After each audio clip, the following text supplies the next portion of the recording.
새 언약의 내용은 뭐예요?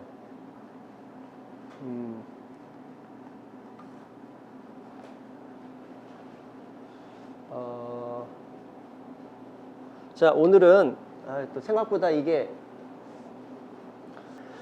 여러분 오늘은 저기만 하나 더 살펴보고 갈게요. 창세기 3장 15절을 찾아보십시오. 여러분 이거를 무슨 언약이라고 했다고 했어요?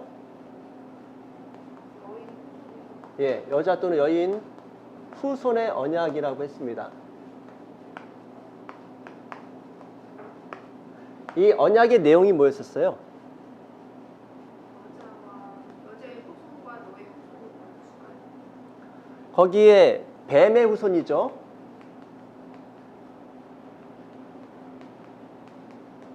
뱀의 후손이 나오고 여인의 후손이 나오죠. 둘이 뭐를 해요? 전쟁을 하는 거잖아요, 말하자면. 그쵸?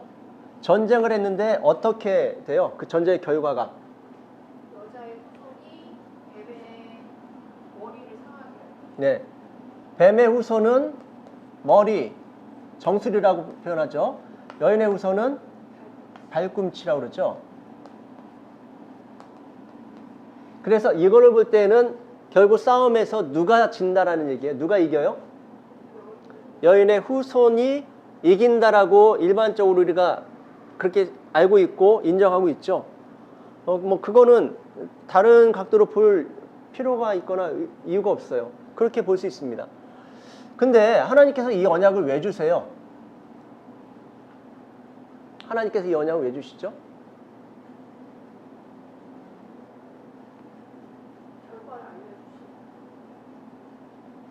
알려주시고. 이 언약을 주셔야 되는 그런 이유가 뭐였었어요? 두려워하지 마. 싸우고 그러니까 왜 두려워하게 됐죠? 여인이? 졌었어. 죄를 지어서. 죄를 지었는데 그 죄를 짓게 만든 자가 누구예요? 뱀이었죠. 뱀이 여인을 꼬여서 선악을 알게 하는 나무의 실과를 먹게 했잖아요. 그래서 결국에는 그들이 죄가 들어가고 하나님께서 아담아 어디 있느냐 찾으시는데 이들이 어떻게 하고 있습니까? 예, 그건 다 알죠. 죄의 결과로 갖게 된 게 뭐였는지. 예, 수치심과 두려움이었었잖아요. 그래서 하나님께서 그들을 찾으시고 되어진 일을 확인하시고 난 다음에 이 언약을 주시는 거예요. 언약을 주시는데 이 언약의 궁극적인 내용이 뭐예요? 여인에게 뭘 약속하시는 걸까요? 회복을 약속하시는 거죠. 그리고 어떻게 보면은 여인이 이 뱀으로 상징되는 그 사단에게 졌어요, 이겼어요? 졌죠. 꿰이 넘어갔다는 건 진 거예요. 그래서 너는 지금 졌다, 패배자다. 그래서 그 패배로 인해서 자기가 가지고 있었던 거, 누리고 있었던 거, 그걸 다 빼앗긴 거잖아요. 여러분 전쟁을 치르면은 전리품이라는 게 있잖아요. 그건 뭐예요? 진 자가 소유하고 있었던 것을 이긴 자가 다 가져가는 거잖아요. 그쵸? 그러니까 다 빼앗긴 거예요. 그 빼앗긴 것에는 뭐까지 포함되어 있어요? 신분까지 포함되어 있는 거예요. 그쵸? 그래서 에덴 동산의 주인처럼 지냈던 아담과 하와가 어떻게 됩니까? 쫓겨나죠. 그리고 들어가지 못하게 막 지키게 하잖아요. 이거 다 빼앗긴 거예요. 소유, 뭐 능력, 이 모든 것들을 다 사실은 상실한 거예요. 빼앗긴 거예요. 그리고 특별히 뭘 빼앗겼어요? 아담과 하와 둘이 가지고 있었던 온전한 연합 다 빼앗긴 거예요. 여러분 이것을 다시 회복하는 차원의 이야기가 어디에 나옵니까? 에베소서 5장에 보면 그 아내들아 남편에게 어떻게 하라고 그러죠? 순종하라. 남편들은 아내를 사랑하는데 어떻게 사랑하라? 예수님께서 교회를 위해서 자기 목숨을 주신 것처럼 그렇게 사랑하라고 말씀하시죠. 그거를 우리는 결혼 세미나든지 가정사역이라든지 이런 세미나에서 계속 써먹잖아요. 근데 그게 그러니까 오늘 우리 그 삶 속에서 그러니까 제발 좀 순종하고 제발 좀 사랑해 이런 차원으로만 얘기할 때가 거의 대부분이거든요. 그게 아니라 이 회복의 이야기예요. 창세기 3장에 하나님이 약속하신 것에 회복의 때가 임했다라는 거예요. 그리고 너희들은 그것을 회복할 수 있는 때가 되었고 회복해야 된다라는 것입니다. 역순이잖아요. 여러분, 하와가 아담의 말을 하나님과의 언약 관계 속에서 하나님의 말씀을 전했겠죠. 하와에게 전했으니까 얘기하잖아요. 죽을까 하노라. 그걸 좀 바꿔서 얘기했지만 들은 거잖아요. 그거를 아내가 순종했어요? 못했어요? 순종하지 못했죠. 그래서 그 실과를 따먹고 그 다음에 아담에게 주었을 때 둘 다 죄에 오염돼서 아담은 뭐라고 합니까? 책임을 여인에게 돌리잖아요. 그쵸? 책임을 여인에게 돌린다고요. 물론 하나님까지 올라가지만 말하자면 여인에게 돌린다고요. 네 탓이라고요. 근데 여인에게는 순종하라고 하고 남편에게 뭐라고 해요? 사랑하라고. 어떻게? 그리스도께서 신부된 교회를 죽기까지 사랑하신 것처럼 그렇게 사랑해. 그건 뭐예요? 너는 다시 죽어야 돼. 하와가 어떻게 생겼는데요? 아담이 죽음으로, 그러니까 잠재웠다고 하지만 뭐 죽음으로 표현할 수도 있고요. 그리고 기절로 표현할 수도 있는데 말하자면 죽음이에요. 네가 다시 죽어야 돼.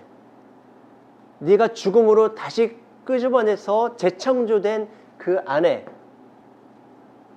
그러니까 그렇게 보자면 남편이 죽어야만 재창조가 될 수가 있는 거예요. 아내가. 이렇게 얘기하면 참 어려워지는데 남편들은. 원리적으로는 그런 거예요. 근데 남편은 일종의 책임과 명령과 의무를 가지고 있고 또 하나 여인은 순종함으로써 남편을 재창조하는 거예요. 순종함으로써. 그러니까 이게 깨져버리면 이게 뒤집어지잖아요. 여인은 남편에게 순종하지 않고 남편은 여인을 사랑하지 않고 이게 사단이 만들어가는 이 사단적 창조물들이라고요. 가정에 있어서. 회복의 이야기인데 그래서 여인에게 이 약속은 하나님께서 다시 복권시키시겠다는 거예요. 네가 잃어버렸던 신분과 소유와 그 어떤 권세와 능력 그리고 또 이 연합 이 모든 것들을 내가 다시금 회복시켜 줄게. 하나님께서 정령 죽으리라 말씀하셨잖아요. 그럼 죽여버릴 수 있잖아요. 표현이 그렇지만 죽여버릴 수 있죠. 그리고 하나님 입장에서는 다시 만드는 게 편하겠어요? 아니면은 이 실패한 자들을 데리고 다시 이만큼 한 바퀴를 돌아와가지고 다시 원점으로 돌이키시는 게 편하겠습니까? 다시 만드는 게 편하죠. 하나님은 근데 그렇게 안 하셨다고요. 많은 사람들이 우리가 이혼을 하잖아요. 이혼을 왜 하죠? 재생불능. 이 인간은 재생불능이야 라고 생각하니까 이혼을 해버리잖아요. 이혼을 한다라는 것은 물론 아닐 수도 있지만은 어떤 전제가 기본적으로 깔려요? 나 다시 딴 사람 만날래. 아니면 나 이 인간 치워버리고 열려있는 가능성이 되잖아요. 그러면. 그쵸? 말하자면은 새로 시작하겠다라는 그런 전제가 어떤 부분은 깔리는 거잖아요. 하나님 만약 그러셨다면 오늘 우리는 없는 거예요. 이 인류는 없는 것입니다. 근데 하나님께서는 그 실패에 대해서 하나님께서 뭐라고 반응하시냐면은 언약으로 반응하세요. 네가 실패했고 네가 졌지만 내가 너 다시 이기게 할 거야. 역전시킬 거야. 그리고 네가 졌기 때문에 잃어버렸던 그 모든 것들을 내가 다시 회복시킬 거야. 이게 여인의 후손의 언약이에요. 이거를 원시복음이라고도 이야기하거든요. 원복음 또는 원시복음. 예수님을 이때부터 하나님께서는 계획하셨다. 사실은 아니에요. 신학자들은 그렇게 보는데 예수님은 이때부터 계획하신 게 아니라 전에 얘기했었죠. 창세기 1장 1절 태초에 하나님이 천지를 창조하시니라. 그 창세기 1장 1절부터 하나님은 이 계획과 이 비전과 이 구원의 놀라운 경륜을 시작하신 것을 우리가 성전을 우리가 살펴볼 때 말씀드릴 겁니다. 여러분, 하나님이 이런 분이신 거예요. 굳이 실패한 자들을 재생시키시는, 재창조하시려고 하는 그런 구원의 경륜을 시작하신 하나님이 우리 하나님이십니다. 그래서 재미있게도 예수님 돌아가시고 난 다음에 무덤가에 찾아가는 이들은 누구예요? 여인들이잖아요. 여러분, 역사적으로도 보면은요, 아마 동의하실 텐데, 역사적으로도 보면은 기독교가 들어가는 나라와 민족과 부족마다 특별히 뭐가 달라지는지 아십니까? 여성들의 인권이 달라져요. 역사적으로도 세계사적으로도 한번 보십시오. 여성들의 인권이 달라진다니까요. 게르만족이라든지 바이킹족이라든지 이 무식한 그 시대를 살았던 여성들은 진짜 무지막지한 그런 이 탄압을 당하는 거죠. 남성들에게. 근데 이상하게 기독교 국가들 치고 여성의 인권이 높지 않은 나라가 어디 있어요? 우리나라도 생각해보면 다른 나라 뭐 비교할 것 없이 우리나라를 보십시오. 지금 오늘날의 한국 여성들은 이렇게 예수님한테 적극적일 수밖에 없어요. 왜냐하면은 아니 올무를 벗겨줬잖아요. 제사라고 하는 이 엄청난 올무 얼마나 편합니까, 그렇죠? 시댁에 대한 어떤 그 책임과 의무와 그런 부당한 요구들 이런 것들로부터 벗어나게 된 게 뭐 때문이에요? 어떤 성리학이 다시 뭐 다른 걸로 바뀌어서인가요? 그게 아니잖아요. 기독교 복음이 들어와서 예수 그리스도의 복음이 들어와서 그 복음에 반응한 여인들로 시작된 것 같지만 아니라고. 복음이 역사했다고요. 그래서 여인들이 사실은 하나님의 은혜를 경험하고 그걸 굳이 하나하나 따져서 이렇기 때문에 그들이 하나님께 감동하고 반응했다라고 이야기할 수는 없지만 그들 안에 복음이 들어가고 신랑 되신 예수님을 만나고 나니까 그 신랑 되신 예수님이 자기를 얼마나 존귀하게 여기는지를 영이 아는 거죠. 그러니까 우리 한참 아직까지도 유교주의에 사로잡혀서 제사 드리는 게 너무 중요하고 귀신 섬기는 게 너무 중요했었던, 조상신 섬겼던 것이 너무 중요했던 그 시기에, 그리고 절을 안 하거나 제사를 안 섬기면은 돌 맞아 죽을 수 있는 그런 아주 첨예하고 무시무시한 시대에 여성들이 내가 맞아 죽을지언정 제사 안 드리겠다 이렇게 선포하고 나가는 게 그들의 용기가 아니라고요. 그들의 신분이 이미 예수 그리스도의 관계 속에서 회복되었다고요. 그 정체성이 있으니까 나는 내 신랑 되신 예수를 난 외면할 수 없습니다. 내 신랑 되신 예수님 이거 원하지 않습니다. 나 이거 못합니다. 이 용기가 나올 수 있었던 거예요.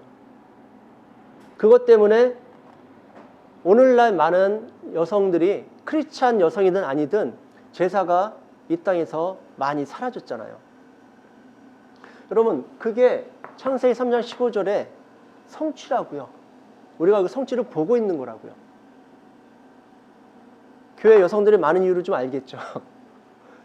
그럴 수밖에 없어요. 창세기 3장 15절은 그런 의미를 가지고 있습니다. 오늘 우리에게 이 언약이 무슨 의미가 있어요? 여러분들 실패하지 않습니까? 하루에도 수없이 실패하고 어제 실패했는데 어제 실패한 것 때문에 그렇게 힘들어하고 또 고통스러워하고 자책감에 사로잡혔었는데 오늘 또 실패하는 게 우리들이잖아요. 근데 이 여인을 하나님이 그냥 폐기 처분하지 않고 돌에 언약을 줘버리신다고요. 내가 너를 다시 회복시킬 거야. 내가 너를 복권시킬 거야. 누구를 통해서? 씨를 통해서 주신다고 했는데 그 씨가 이 여인은 착각을 했어요. 가인이라고 생각한 거예요. 근데 그게 아니라 하나님께서는 내 씨를 너에게 주어서 육적인 씨가 아니라 내 하나님의 씨, 그 씨를 너에게 주어서 내가 너를 복권시킬 거야. 회복시킬 거야. 그 영광과 그 영화로운 삶을 내가 너에게 다시 줄 거야. 그 약속을 주신 거예요. 그 여인이 오늘날 누구예요? 여러분들과 나이고 교회, 예수 그리스도의 신부로 부르심받은 우리 성도들이잖아요. 오늘도 그 언약은 이미 성취되었고 그 성취된 언약의 역사가 그 물결이 오늘 우리를 타고 올라가기도 하고 우리를 밀어가고 있다고요. 여러분 이 하나님을 기억하십시오. 이 하나님을 만나십시오. 이 하나님을 그냥 감각적으로 만나는 것이 아니라 그것도 필요하지만 그 감각적으로 만난 하나님은 내 감각이 또 나를 속일 수 있잖아요. 그 견고하지 않다고요. 온전하지 않다고요. 그런데 이 성경이 계속 증언하고 있는 그 하나님, 그 하나님을 내가 계속 증거받다 보면 어느 순간에 내가 그것에 완전히 설득당해 버리는 거예요. 거기까지 가야 마지막 시대에 어떤 핍박이 와도 어떠한 탄압이 와도 박해가 와도 나는 그 하나님을 외면할 수 없어. 왜냐하면 그 하나님이 이미 나를 잠식하고 있기 때문에 내가 그것을 타협하지 않는 것이 아니라 내가 그 박해에 넘어지지 않는 것이 아니라 나를 잠식하고 있고 나를 통치하고 있고 나를 지배하고 있는 그 하나님의 역사가 하나님의 영이 하나님에 대한 지식이 나를 붙잡고 가는 것이라고요. 이게 없으면은 제가 감히 말씀드릴 건데 박해 때에 누구도 견딜 수 없을 거예요. 그걸 견딜 수 있을 정도라면은 사단이 마지막 시대 그 정도로 박해하고 끝나지 않겠죠. 누구도 견딜 수 없을 만큼 박해를 가할 거예요. 인간으로서는 견딜 수 없게 그렇게 가할 거예요. 누구만 견딜 수 있도록? 예수 그리스도가 되어 버린 성도만 견딜 수 있는 박해가 올 것입니다. 어떻게 예수 그리스도가 될 수 있냐고요. 말씀 안에서. 우리가 내 말이 네 안에 거하고 네가 내 안에 거하면 이렇게 말씀하시잖아요. 그 말씀이 내 안에 거할 때 근데 그 말씀이 그냥 우리가 알고 있는 것처럼 이 성경을 스토리로 보고 있고 육적인 눈으로 보고 있고 우리의 이성과 또 체험과 경험치에서 이렇게 보고 있는 그 말씀으로는 절대 우리가 진리 안으로 들어갈 수 없고 진리 대신 예수님과 연합될 수가 없다고요. 그분을 내 안에 품었다라고 이야기할 수 없고 내가 그분 안에 품겼다라고 얘기하기가 어렵다고요. 정도 차이는 있겠지만 그래서 우리는 진리를 아는 것이 너무 중요해요. 그 진리를 아는 과정 속에 관점을 여는 데 있어서 언약적 관점이 너무 중요하기 때문에 말씀드렸습니다.